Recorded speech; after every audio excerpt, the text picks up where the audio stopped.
Assalamualaikum warahmatullahi wabarakatuh.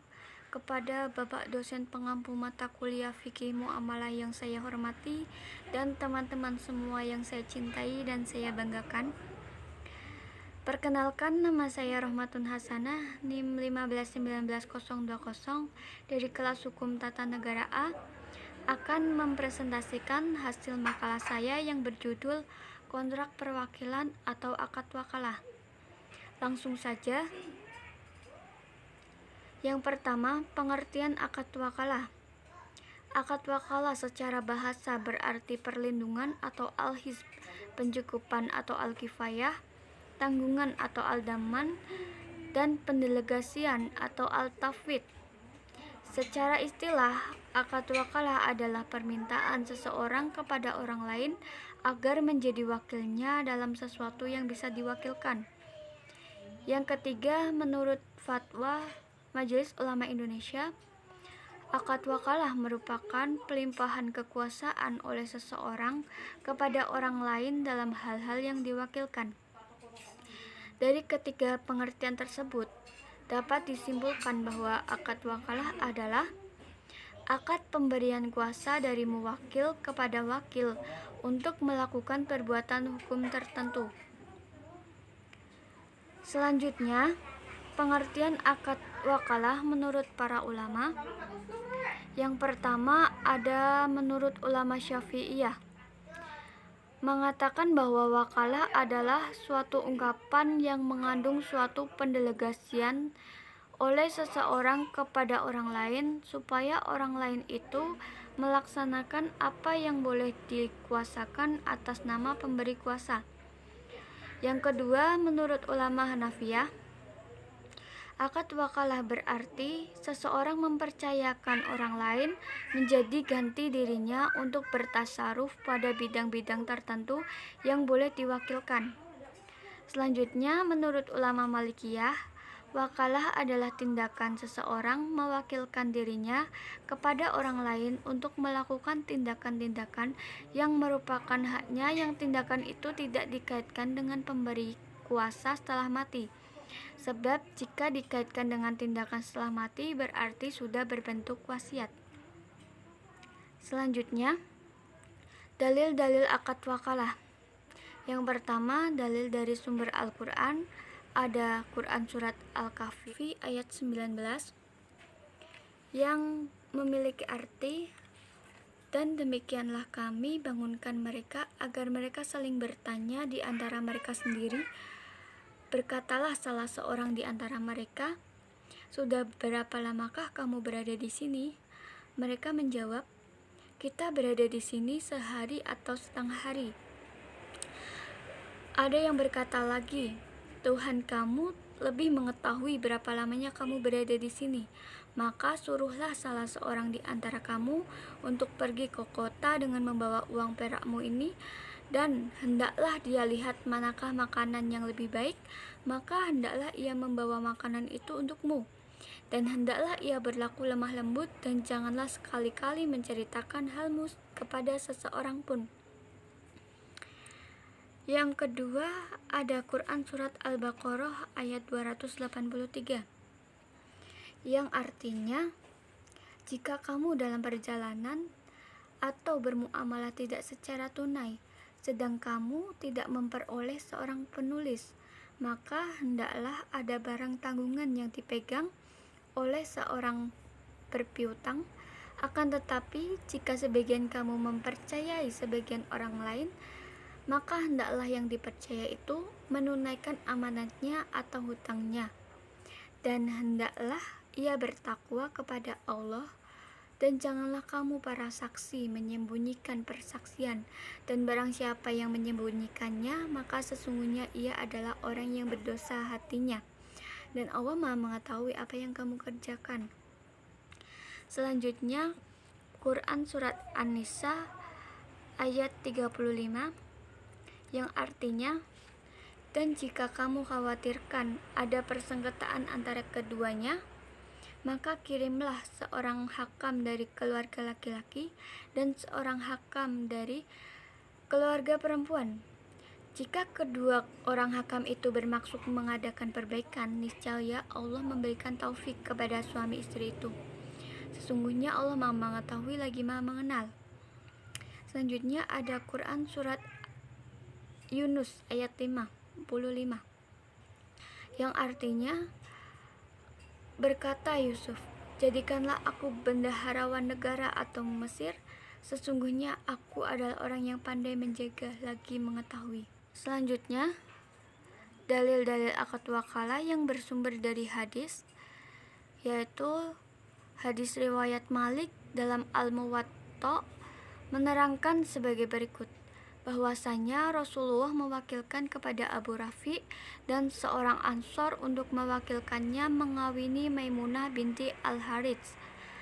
Maksud hadis tersebut adalah bahwa dalam kehidupan sehari-hari, Rasulullah telah mewakilkan kepada orang lain untuk berbagai urusan. Di antaranya adalah membayar hutang, mewakilkan penetapan had dan membayarnya, mewakilkan pengurusan unta, membagi kandang hewan, dan lain-lain.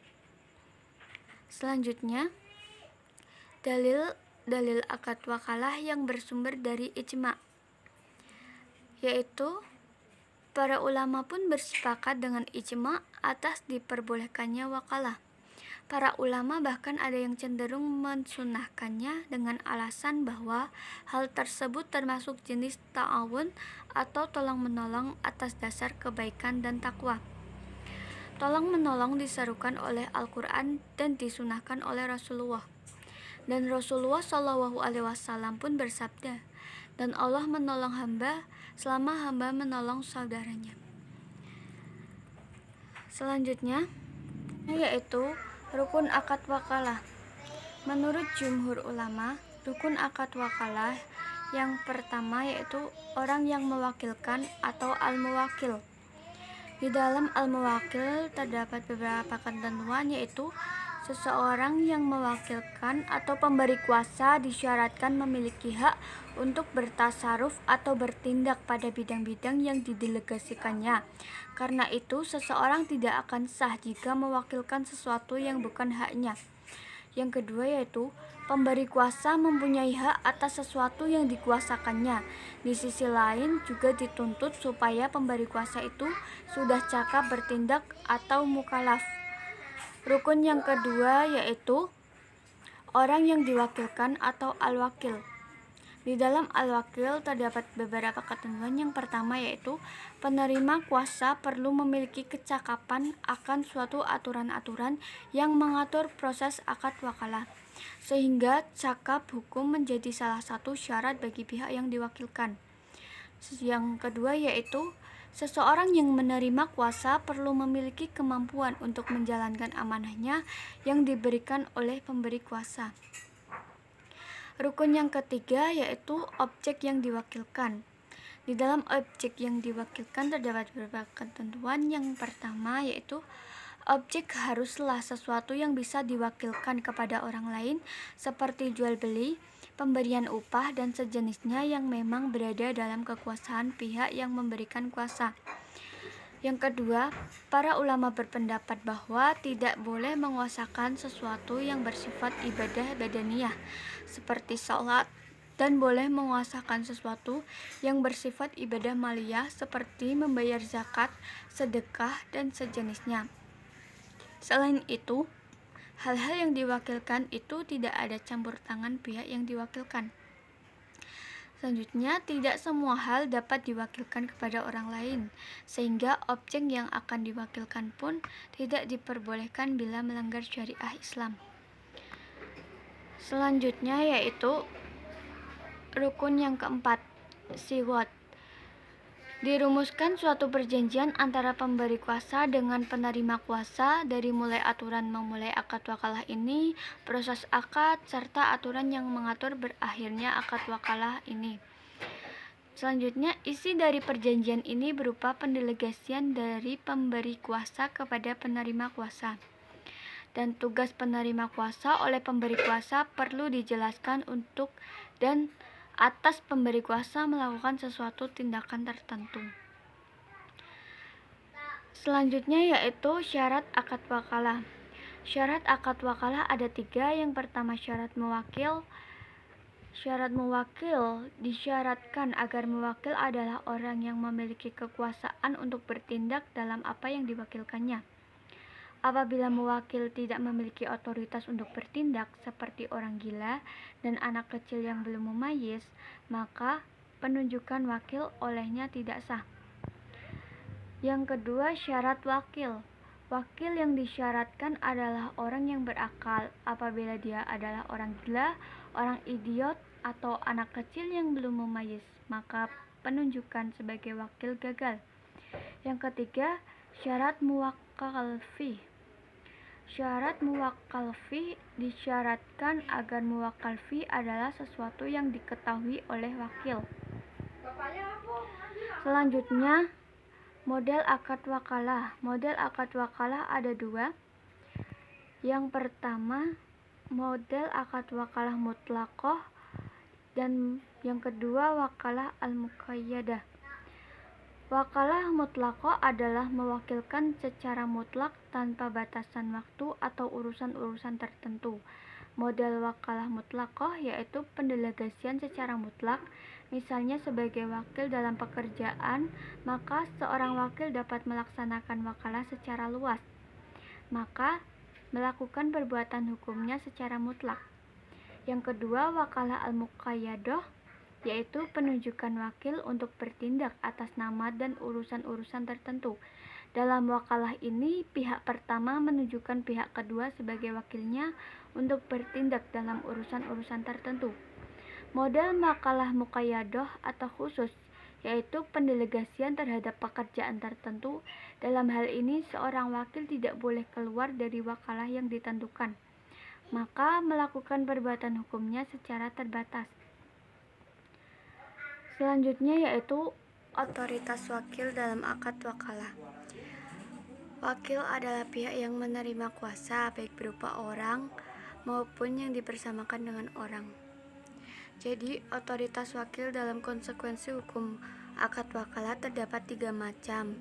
Yang pertama, wakil tidak berhak mewakilkan lagi kepada orang lain pada pekerjaan yang dilakukannya, kecuali atas izin mewakil.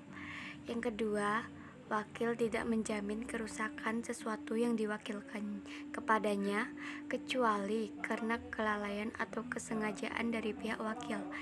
Yang ketiga, pihak wakil atau mewakil berhak memfasak atau membatalkan akad wakalah kapan saja. Jika salah satunya mati atau gila, maka akad wakalahnya menjadi fasak atau batal. Selanjutnya yaitu wakalah dengan sistem upah atau wakalah bil ujrah. Akad wakalah bil ujrah adalah akad wakalah yang disertai dengan imbalan berupa ujrah. Sedangkan ujrah itu sendiri adalah imbalan yang wajib dibayar atas jasa yang dilakukan oleh wakil. Ketentuan akad wakalah bil ujrah boleh dilakukan dengan tunduk dan patuh pada ketentuan dan batasan yang terdapat pada fatwa. Kemudian, ketentuan terkait ujrah antara lain, ujrah boleh berupa uang atau barang yang boleh dimanfaatkan menurut syariah dan peraturan perundang-undangan yang berlaku, serta kualitas dan kuantitas ujrah harus jelas, baik berupa angka nominal, presentasi tertentu, atau rumus yang disepakati dan diketahui oleh para pihak yang melakukan akad. Selanjutnya, ujrah boleh dibayar secara tunai, angsur, atau bertahap sesuai dengan syariah, kesepakatan, atau peraturan perundang-undangan yang berlaku. Dan ujrah yang telah disepakati boleh ditinjau ulang atas manfaat yang belum diterima oleh muwakil. Kemudian selanjutnya yaitu nisbat hukum dan hak. Segala akibat hukum yang lahir dalam akad wakalah menjadi hak atau tanggung jawab bagi pihak muwakil, bukan lagi bagi pihak wakil. Wakil tidak berhak mewakilkan lagi kepada orang lain pada pekerjaan yang dilakukannya, kecuali atas izin muwakil. Dan wakil tidak menjamin kerusakan sesuatu yang diwakilkan kepadanya, kecuali karena kelalaian dari pihak wakil. Yang terakhir, pihak wakil atau muwakil berhak memfasak akad wakalah kapan saja.